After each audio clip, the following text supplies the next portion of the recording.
Hot topic ngayon ng mga netizens ang dating celebrity couple na sina Nadine Lustre at James Reid dahil matapos lamang ang ilang taon magmula nang sila ay maghiwalay, ay muling lumutang at naging bulong-bulungan ang tungkol sa issue noon na nabuntis umano ni James Reid si Nadine Lustre.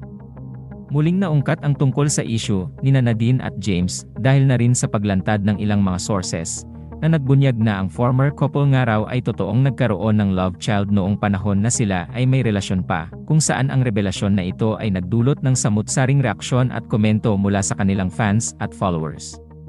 Matatandaan na noon pa man ay nanatiling tahimik sina Nadine at James patungkol sa naturang issue, hindi itinanggi o kinumpirma man lang ng dalawa ang tungkol sa katotohanan, kung kaya't nagtataka at nagtatanong ngayon ang publiko kung paano raw nila naitago ang tungkol sa kanilang naging anak.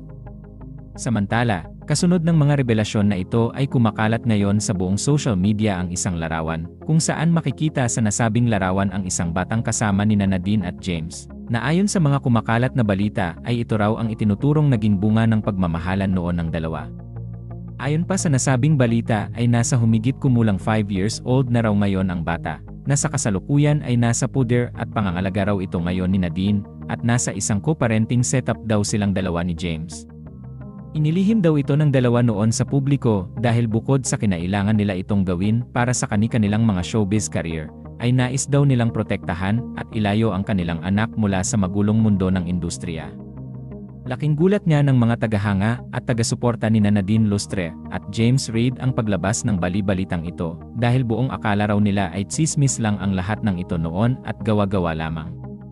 May nais ka bang iparating patungkol sa balitang ito? Huwag magdalawang isip na ibahagi ang iyong saloobin sa comment section at huwag din kalilimutang i-like ang video na ito. Maraming salamat sa iyong panonood.